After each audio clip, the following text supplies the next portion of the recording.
అందరికీ నమస్కారం అండి. నిత్య విద్యార్థి యూట్యూబ్ ఛానల్కు స్వాగతం, సుస్వాగతం. మిత్రులారా, ఈరోజు మరొక కథతో మీ ముందుకు వచ్చాను. కథ పేరు పనే బంగారం. ఒక రైతుకు ఇద్దరు కొడుకులు. అందులో పెద్దోడేమో చెడ్డోడు. వానికి ఆశ కూడా చాలా ఎక్కువ. దాంతోపాటు పెద్ద సోమరి.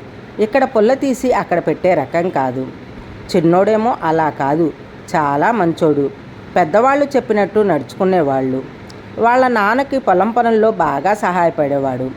వాళ్ళ నాన్న చనిపోయాక పెద్దోడు చిన్నోడితో గొడవ పెట్టుకున్నాడు. నాన్న సంపాదించిన ఇల్లు 20 ఎకరాల పొలం తనవేనని కట్టె తీసుకొని కొట్టడానికి వచ్చాడు. చిన్నోడు చిరునవ్వుతో, సరే అన్న, నువ్వే ఎక్కువ తీసుకో, పర్వాలేదు, కానీ నాకు 4 ఎకరాల పొలం 2 ఎద్దులైనా ఇవ్వు, మరలా నీ జోలుకు రాను అన్నాడు.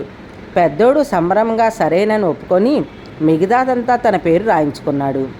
చిన్నోడు మొదటి నుంచి పనిచేసే రకం కదా, దాంతో పొలం పక్కనే ఓ చిన్న గుడిసె వేసుకొని పనిచేసేవానితో చేతిలో పట్టి బంగారం కూడా అవుతుంది.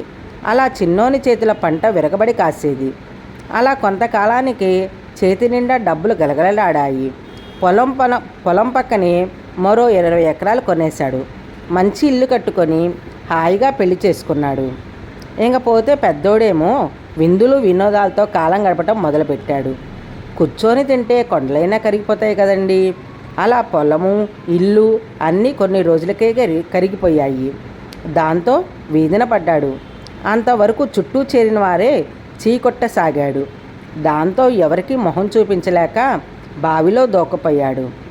అప్పుడే అటువైపు వచ్చిన చిన్నోడు అది చూశాడు. పరిగెత్తుకుంటూ వచ్చి పెద్దోడిని చేయబట్టుకొని, రేయ్, నన్ను మోసం చేసినందుకు నీకు దేవుడు తగిన బుద్ధి చెప్పాడు అంటూ కళ్ళనీళ్లు పెట్టుకున్నాడు పెద్దోడు.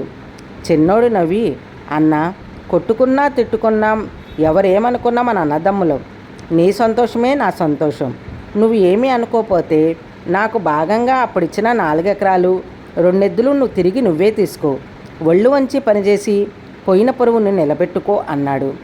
ఆ రోజు నుంచి పెద్దోడు తమ్ముళ్లానే ఒళ్ళొంచి పనిచేయటం ప్రారంభించాడు. 4 ఎకరాలని 40 ఎకరాలు చేసి ఊరందరి చేత శబాష్ అనిపించుకున్నాడు. ఓకేనండి, మీకు ఈ కథ నచ్చిందా? నచ్చితే వేరే వాళ్ళు కూడా తెలుసుకున్నారు, వాళ్ళకు కూడా షేర్ చేయండి. చూస్తూనే ఉండండి నిత్య విద్యార్థి యూట్యూబ్ ఛానల్. థ్యాంక్ యూ మిత్రులారా.